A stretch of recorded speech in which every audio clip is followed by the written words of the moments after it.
viral atas ringannya putusan hakim terkait perkara Novel Baswedan menjadi banyak diperbincangkan di masyarakat. Apakah keadilan sudah ditegakkan? Apakah masih ada harapan atas penegakan hukum di Indonesia ke depan? Akan dibahas dalam Chat Aja Law Cases dalam pandangan narasumber dari segi hukum kali ini. Hai semua, ketemu lagi dalam Chat Aja Law Cases yang akan membahas isu hangat dari sisi hukum. Nah, kali ini Legal Access berkesempatan untuk menghadirkan Bapak Saur Siagian dan bincang-bincang kita kali ini mengenai kasus Novel Baswedan loh. Teman-teman pasti sudah tidak asing lagi kan dengan Bapak Saur Siagian. Beliau merupakan salah satu advokat terbaik yang dimiliki Indonesia saat ini. Jika kita melihat lagi sepak terjang beliau, nama beliau tidak lepas dari kasus-kasus besar di Indonesia seperti advokasi Forum Kota, kriminalisasi Abraham Samad dan Bambang Wijayanto, kasus Novel Baswedan yang akan kita bahas kali ini, serta beberapa uji material di Mahkamah Konstitusi seperti Undang-Undang PAN dan RUU KPK yang mana beliau mewakili Komisioner KPK tahun 2015 sampai 2019. Kalau ada nih teman-teman yang bertanya-tanya, di mana sih Bapak Saur menempuh pendidikan hukumnya? Nah, beliau menamatkan S1 di Fakultas Hukum UKI dan S2 di Fakultas Hukum UGM. Untuk yang masih penasaran dengan kantor hukum beliau, langsung aja nih klik saursiagian.com untuk info lebih lanjut. Agar tidak berlama-lama lagi, yuk kita sapa narasumber kita pada siang hari ini. Halo Pak Saur, selamat siang, apa kabar Pak? Baik, selamat siang Lady. Lady, thank you Pak, thank you. Thank you banget waktunya Pak, karena kita tahu Bapak kan sibuk banget nih. Apalagi karena kasus Novel Baswedan yang lagi hangat nih, beberapa hari, maksudnya beberapa minggu belakangan kita sering banget nih lihat Bapak di layar kaca, sibuk nih Pak. Iya. Lumayan. Makanya kita apresiasi banget Bapak udah mau sharing waktunya yang berharga untuk kita, karena viewer kita banyak yang masih mahasiswa juga nih Pak. Jadi alangkah baiknya dapat langsung pencerahan dari Bapak yang memang mengerti lah kasusnya dari segi teori dan prakteknya juga. Oke Pak, sebenarnya yang pengen kita tahu nih Pak, apa sih yang menjadi catatan penting dari Bapak dalam proses membongkar perkara Novel Baswedan ini Pak? Gimana sih Pak? Ayo dong, boleh deh Pak dijelaskan kepada kita Pak. Iya, kalau ditanya apa sih catatan penting, kalau saya ditanya sebagai salah satu kuasa hukum dari Novel Baswedan, karena kami tim, sesungguhnya bagaimana buruknya penerapan hukum kita dalam kasus Novel Baswedan ini, gitu ya. Saya katakan begitu karena kasus ini kemudian terjadi persisnya April tahun 2017, baru kemudian pelakunya ditangkap kurang lebih pada bulan Desember. Nah, yang menarik kan kasus ini akibatnya sangat fatal. Kedua matanya cacat permanen, yang sebelah kiri buta total, yang sebelah kanan ya kemampuannya hanya 50%, dan itu pun dengan catatan harus dia berobat atau harus diobati setiap hari karena nggak akan pernah bisa pulih kembali. Nah, kasus ini saat ini sedang diproses di persidangan. Agenda hari kemarin itu replik dari jaksa penuntut umum. Nah, yang menarik barangkali catatan, jaksa penuntut umum hanya menuntut saudara Novel Baswedan atau pelaku penyiraman air keras terhadap beliau, tuntutannya itu 1 tahun dengan menggunakan pasal 353 ayat 2 KUHP. Nah, tentu ini menurut kami tidak tepat, karena memang novel itu dari awal memang sudah direncanakan. Kalau kita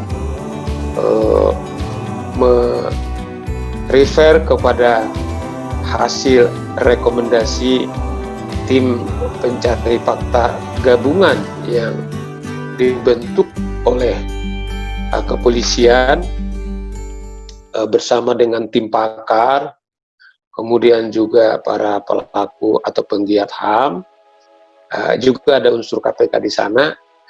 Sesungguhnya novel Baswedan ini kan ditarget, kalau bahasanya kita harus melakukan atau memberi pembelajaran kepada dia, harus juga dia merasakan sesuatu yang sakit, supaya dia rasakan, nggak dimatiin bahasanya, tetapi dia harus kasihkan pembelajaran. Sebenarnya kalau menurut kami, kalau Pak Novel Baswedan itu waktu di BAP, dia lebih tepat menggunakan pasal 340 KUHP, yaitu perencanaan pembunuhan. Tapi rasa-rasanya malah jaksa menggunakan pasal 353 ayat 2, dan itu pun hanya dituntut 1 tahun, dan sekarang ini menjadi polemik dalam dunia peradilan kita. Itu saya kira catatan pertama yang saya bisa berikan, Lady, soal kasus ini. Oke Pak, karena tadi Bapak udah langsung masuk ke, maksudnya Bapak udah singgung nih masalah tuntutan jaksa. Nah, pandangan Bapak tuh gimana Pak kepada tuntutan itu? Apakah terlalu ringan kah, sesuai kah, atau tidak sesuai? Kalaupun tidak sesuai, sebenarnya yang sesuai itu seperti apa sih Pak? Gitu loh Pak. Ya, sebenarnya bagi kami dari awal kan ada catatan lagi yang sangat serius. Kalau peran daripada seorang jaksa penuntut umum itu kan ditugaskan negara atau ditunjuk negara kan untuk kepentingan dari korban atau masyarakat. Nah, yang menarik kita lihat misalnya ada saksi-saksi kunci yang sesungguhnya itu ada di BAP, di berita acara pemeriksaan waktu polisi melakukan penyidikan. Maksudnya kenapa ini kita sebut saksi kunci?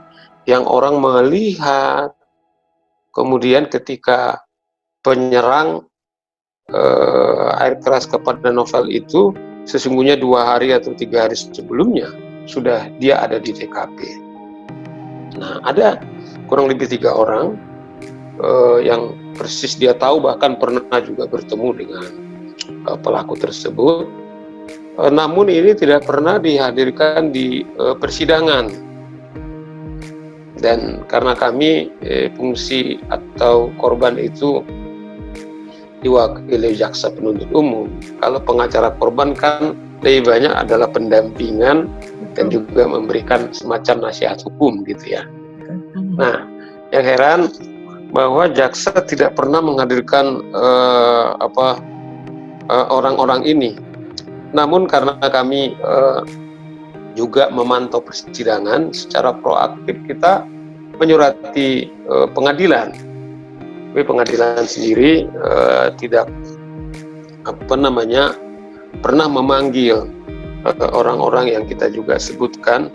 Sebenarnya tujuannya nggak kewajiban kita sesungguhnya. Sebenarnya kewajiban jaksa penuntut umum mestinya yang berkepentingan, tapi tidak pernah dihadirkan.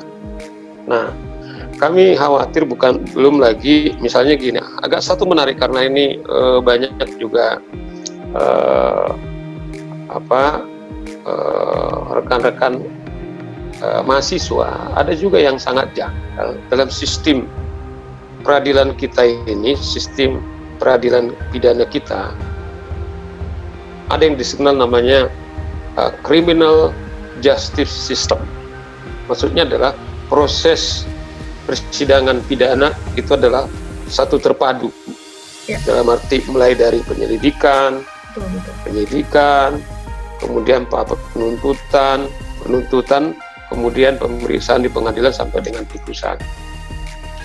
Artinya tentu semua konstruksi dakwaan yang dibangun atau dibuat jaksa tentu itu kan hasil kerja atau hasil penyidikan daripada rekan-rekan penyidik, dalam hal ini polisi.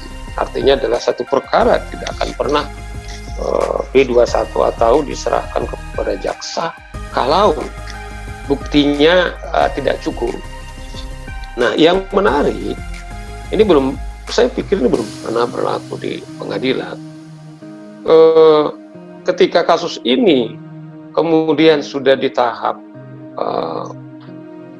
pengadilan atau diperiksa di peradilan, saudara terdakwa ini didampingi yang mengakulah kuasa hukumnya itu adalah rekan-rekan polisi. Terlebih polisi koordinatornya ini juga adalah orang yang pernah memeriksa atau ikut di tim penyidik daripada novel Baswedan. Nah, menurut saya ini sesuatu sangat tidak tepat, karena ini kan akan akan membuat kekacauan bahasa saya. Kacaunya begini. Di satu sisi tentu penyidik dalam sistem yang saya bilang tadi, criminal justice system, kerja kawan-kawan penyidik inilah ibaratnya menu utamanya sehingga orang ini sampai kemudian di pengadilan didakwalah dia, katakanlah melakukan satu tindak pidana. Betul. Yang tadi kita bilang penganiayaan tapi disebut penganiayaan yang tidak direncanakan, yang dituntut supaya dipenjara. Tetapi kuasa hukumnya yang dari polisi dan orang juga ikut melakukan penyidikan meminta juga supaya dia dibebaskan. Menarik ya Pak ya. Nah, pertanyaannya adalah kan kalau kita mengacu kepada undang-undang kepolisian, kan ada tiga fungsi kepolisian. Pertama tentu adalah menjaga keamanan dan ketertiban. Kedua, menegakkan hukum, dan ketiga, mengayomi dan melayani masyarakat. Fungsinya seperti itu. Nah, yang biasanya terjadi adalah kalaupun polisi itu atau mereka punya binkum semacam bantuan hukum, adalah orang-orang yang dibantu mereka di pengadilan, orang-orang yang memang bermasalah karena melakukan kerja-kerja sebagai polisi. Oke. Sementara polisi mengatakan bahwa kedua orang ini seperti di dalam dakwaannya bahwa ini adalah merusak citra daripada kepolisian. Tetapi di sisi lain juga minta mereka, kuasa hukumnya meminta juga supaya dibebaskan. Nah, bagi kami, ini kan sehingga selalu kan kalau saya analogikan polisi itu ibarat struktur tubuh manusia. Oke, tubuh manusia itu ada tangan, ada mata. Katakanlah Serse itu adalah mata, kemudian tangan adalah bagian binkumnya. Tentu dia adalah bagian daripada polisi. Tugasnya dari satu kepolisian.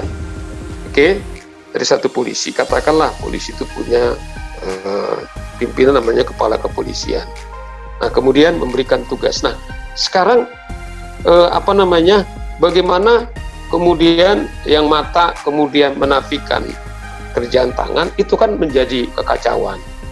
Dan yang kedua, sementara kalau memang dia ini sedang menjalankan pekerjaannya, polisi mengatakan tidak. Nah, jadi yang mana sesungguhnya? Nah, itu yang saya bilang.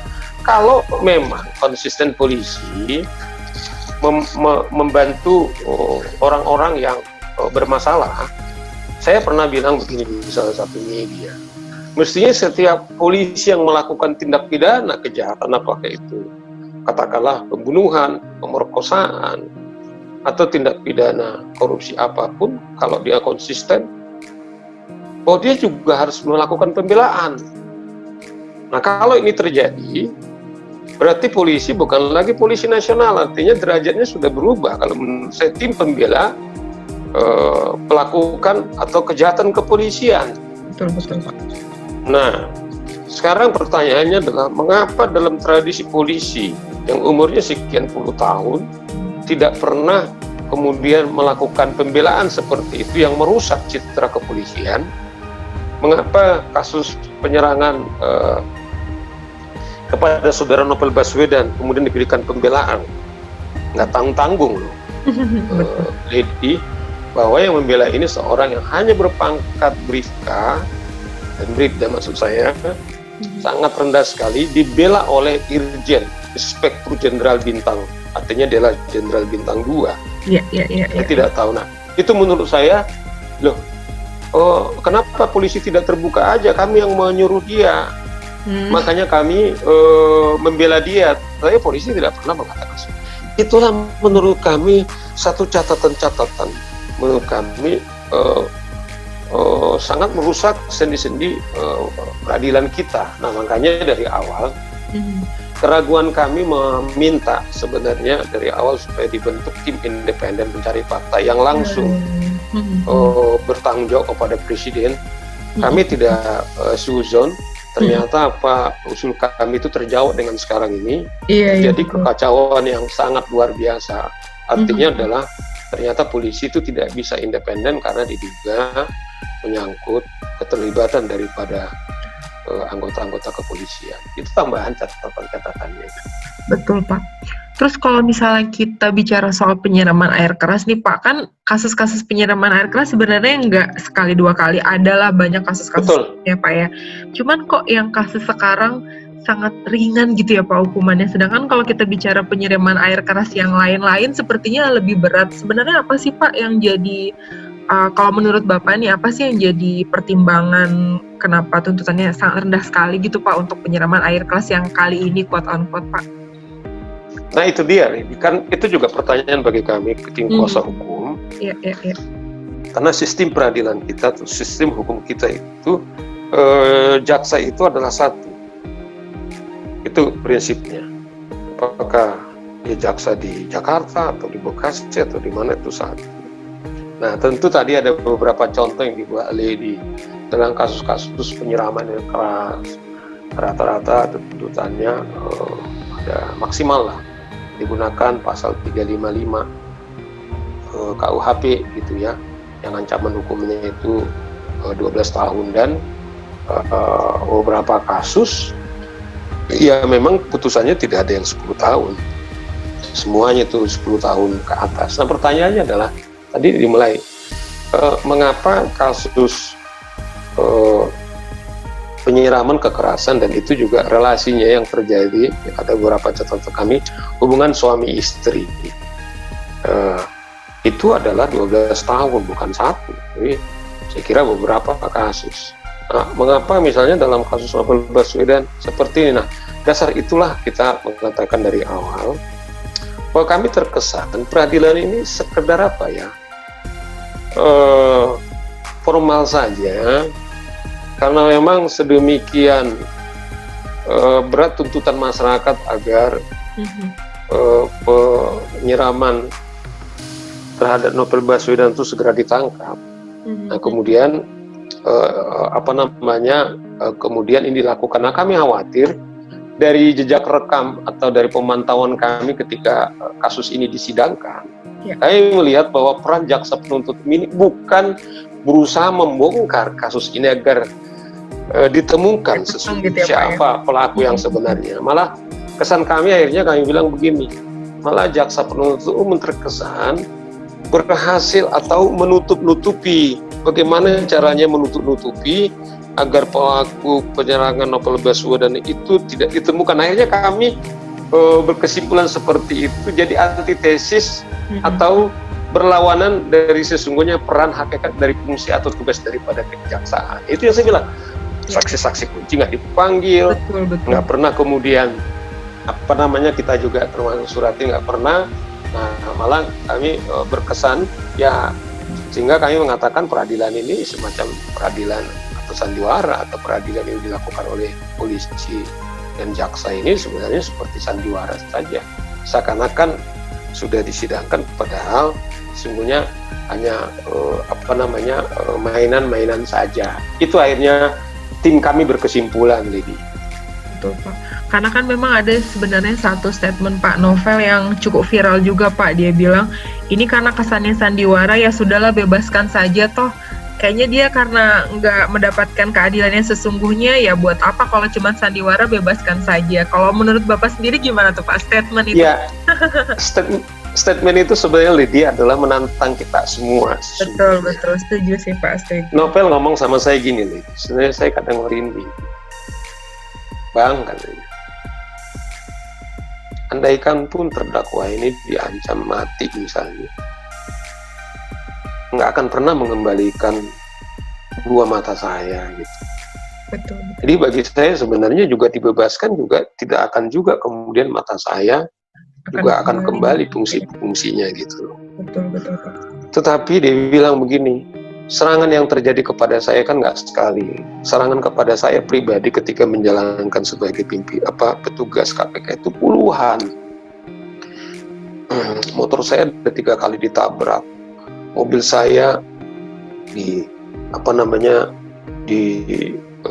ikut-ikutin gitu ya. Saya pernah dikeroyok. Kemudian juga pernah diancam mau dibunuh berkali-kali, dan semuanya itu kita laporkan.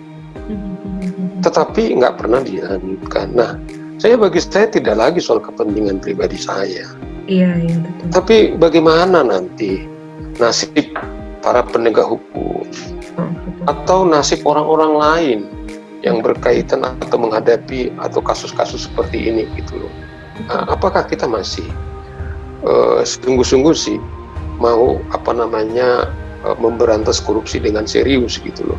Nah, bagi Novel sesungguhnya seperti itu.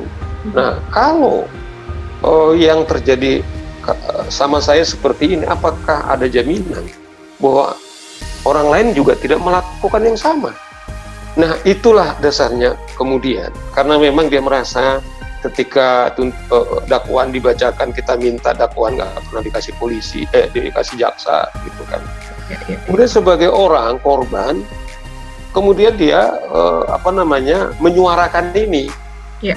Nah, jadi dasar itu sesungguhnya. Jadi bukan dia semata-mata berjuang untuk kembali karena matanya yang buta, yang saya bilang tadi, permanen sebelah kiri, yang kanan akan harus diobati sepanjang hidupnya. Tetapi lebih kepada bagaimana nasib pemberantasan korupsi, bagaimana nasib setiap warga negara, bahwa apa yang terjadi kepada saya tidak terjadi, pasti mungkin juga terjadi kepada orang lain. Itulah dasarnya. Betul. Mengapa dia berkata seperti itu. Dan di samping yaitu saya bilang, sebenarnya bukan semata-mata dia pesimis, tapi lebih daripada ekspresi tanggung jawabnya gitu. Betul. Sebenarnya kasus ini masih lanjut kan ya Pak ya? Iya, sekarang minggu depan sidang acaranya, giliran daripada terdakwa atau penasihat hukum melakukan duplik terhadap replik daripada jaksa penuntut umum. Baik, berarti ini lagi persiapan Bapak dan tim deh ini ya buat minggu depan nih. Aduh, kita juga ikutan deg-degan nih nunggunya nih Pak. Nggak, kita kan Lady, kalau dalam sistem peradilan pidana, kuasa hukum sebenarnya kan agak pasif, tapi yang aktif itu kan itu yang kita bilang. Dia diwakili atau korban diwakili oleh jaksa penuntut umum. Namun kita berkomunikasi aja, atau Novel berkomunikasi aja kepada beliau, itu susahnya bukan main gitu ya Pak ya. Nah, balik lagi nih Pak, tadi kayak aku bilang di awal kan sebenarnya viewer kita banyak kan nih mahasiswa nih Pak. Kadang-kadang kan mahasiswa ini kan mahasiswa kan pemikirannya, wah saya pengen nih kayak Pak Saur nih, kayak membela yang benar, misalnya pengen kita punya angan-angan yang tinggi lah Pak untuk hukum Indonesia, bukan begitu ya Pak ya kan? Nah, kita melihat kasus ini mungkin ada mahasiswa-mahasiswa di sana yang agak berkecil hati gitu loh Pak. Jadi nyalinya ciut, aduh kita gimana nih cara berjuangnya, tapi kayak Bapak bilang tadi secara sistem juga sebenarnya banyak yang salah gitu kan Pak. Mungkin bukan di kitanya, tapi secara sistemnya yang salah gitu. Boleh dong Pak dikasih kayak booster, kayak semangat buat mahasiswa-mahasiswa buat jangan berkecil hati, harus tetap berjuang nih kayak Pak Saur nih. Boleh nggak Pak dikasih tipsnya Pak, supaya kita bisa kayak Bapak nih Pak, tetap berjuang di jalan yang benar, istilahnya kayak gitu ya Pak ya? Iya. Saya sih sebenarnya melalui program ini, saya mengapresiasi waktu saya diminta, apalagi tadi Lady mengatakan viewers kita banyak pada mahasiswa. Sebenarnya apa yang kawan-kawan lakukan hari ini mencoba mewawancarai saya adalah sebenarnya sikap bahwa kita masih optimis. Betul, harus optimis. Kita nggak diem, kemudian nggak menyerah begitu saja. Iya, betul Pak. Bahkan kemudian menyuarakan. Saya sih paham, ada juga kawan-kawan udahlah, ngapain lagi sih ada fakultas hukum kalau toh sistem hukum kita model seperti ini gitu ya. Saya itu paham di satu sisi seperti itu, dan jangan juga kita kutuki dia. Betul. Tapi problemnya kan apalagi kita sudah belajar misalnya belajar hukum. Saya bayangkan kan kita belajar hukum bukan karena kita kecelakaan, tapi ada kesadaran kita. Kalau saya sih malah melihat peristiwa atau katakanlah karena langsung menyangkut kasus Novel Baswedan, ini tantangan kepada kita. Bagaimana besarnya PR dalam rangka kita membangun atau menegakkan hukum kita. Saya malah sebaliknya menantang kawan-kawan, yuk kita harus betul-betul memacu diri kita, belajar sungguh-sungguh, dan mungkin satu saat berkata, kalau Pak Saur aja misalnya dalam usia seperti ini, kasus ini saya sudah tangani 8 tahun, ini pro bono, saya nggak pernah mendapatkan satu bayaran dari kantor saya. Oke Pak. Ya, saya sih mengatakan seperak pun nggak pernah. Tetapi karena saya sebagai seorang advokat, dalam undang-undang advokat kami wajib kami melakukan kerja-kerja pro bono. Saya banyak waktu saya habiskan menangani kasus ini. Sebagai wujud saya sesungguhnya bahwa saya mau mengambil bagian dalam konteks berbagi kepada bangsa ini. Tentu karena saya sebagai seorang praktisi hukum membangun hukumnya. Nah, dasar itu saya kira kawan-kawan menyiapkan dirinya. Harapannya mungkin saya nggak tahu apakah kasus Novel ini, kalau cara berhukum kita seperti ini mungkin sampai dia meninggal nggak akan pernah selesai ini. Siapa yang akan meneruskan? Betul. Tetapi ada juga kasus-kasus di luar sana sesungguhnya yang barangkali masih banyak yang belum betul-betul kita sangat bertanggung jawab. Karena gini, sebenarnya ada tanggung jawab lebih kepada kita fakultas hukum atau yang belajar hukum. Dengan belajar ilmu lain selain hukum. Mengapa saya harus katakan begitu? Saya selalu bilang, saya kan juga ngajar. Hai kawan-kawan, saya selalu saya bilang kawan-kawan tetap sadar nggak kau ketika kau belajar hukum, bebanmu lebih berat dibandingkan orang-orang atau fakultas atau orang tidak belajar hukum. Karena apa? Negara ini disepakati adalah sebagai negara hukum, bukan sebagai negara konglomerat, negara pertanian, negara ekonomi, tetapi negara hukum. Artinya adalah bahwa tanggung jawab kepada penegak hukum atau orang belajar hukum itu lebih besar. Nah makanya semangat kita nggak boleh standar seperti semangat orang lain, tetapi semangat kita harus lebih besar dari mereka, karena memang untuk keberlangsungan negara kita ini yang disebut negara hukum gitu loh. Jadi kita nggak bisa menyerah atau kemudian berkecil hati, tapi malah ini kita manfaatkan momentum untuk lebih kita sungguh-sungguh lagi. Duh, seru banget nih bincang-bincang dengan Pak Saur. Saya jujur nih Pak, memang bukan mahasiswa lagi nih, Lady dan mentor-mentor lain di Legal Access, tapi Tapi kita dengar gimana Bapak berjuang, kita kayak pengen ikut berjuang juga, tapi gimana? Nah mungkin Kasih. aku mau Ini udah berjuang ini lagi. aku mau kayak manggil viewer-viewer kita nih yang masih mahasiswa dan kita-kita juga yang mungkin bukan mahasiswa, Iya, kita udah belajar hukum, kita jangan menyerah gitu loh. Kayak kata Pak, iya. kita harus ambil bagian, setidaknya kita belajar lebih giat yang masih mahasiswa. Iya. Dan yang pasti kata kuncinya tadi optimis ya Pak, kita harus tetap optimis Iya. ya. Dan itu juga dilakukan berkali-kali oleh Novel Baswedan. Kalau Ya, Pak, ya. saya menyerah, dia bilang begini, berarti penjahat menang, perusak hukum menang, berarti kita bukan seorang mentalitas DNA orang Indonesia. Indonesia ini ada karena founding fathers, itu DNA kita itu semua petarung-petarung, pejuang-pejuang, itulah keindonesiaan kita gitu. Jadi kita dukung terus nih Pak Sal, setidaknya kita Makasih, doakan Lidi. Pak Saur lah dan tim semua supaya Sama-sama, tetap terima sehat, kasih. supaya tetap bisa Terima kasih. kita pantau terus kok Pak, kita berusaha untuk belajar lebih giat lagi, mudah-mudahan banyak lah yang bisa kita pelajari dari kasus ini. Semangat terus ya Pak Sal dan tim, sehat-sehat. Nah, Baik, teman-teman semua, sama-sama. thank you buat Terima kasih juga kepada Legal Access, maju terus. thank you Pak. Bravo penegakan hukum. Jangan kapok ya Pak buat kita undang-undang lagi ya. Anytime, setiap Iya, saat. thanks, Nah, Bapak. cuman waktunya kadang-kadang ya. Iya nih Pak, tapi nggak apa-apa Pak, kita yang ngikut jadwal Bapak kalau kayak gitu. Kapan Bapak kita ikut? Oke deh. Selamat beraktivitas lagi ya buat Pak Saur dan Sama-sama. buat viewer Yo. kita lainnya. Semoga bermanfaat dan tetap semangat. Selamat siang Pak. Selamat Yo. siang. Thank you Pak.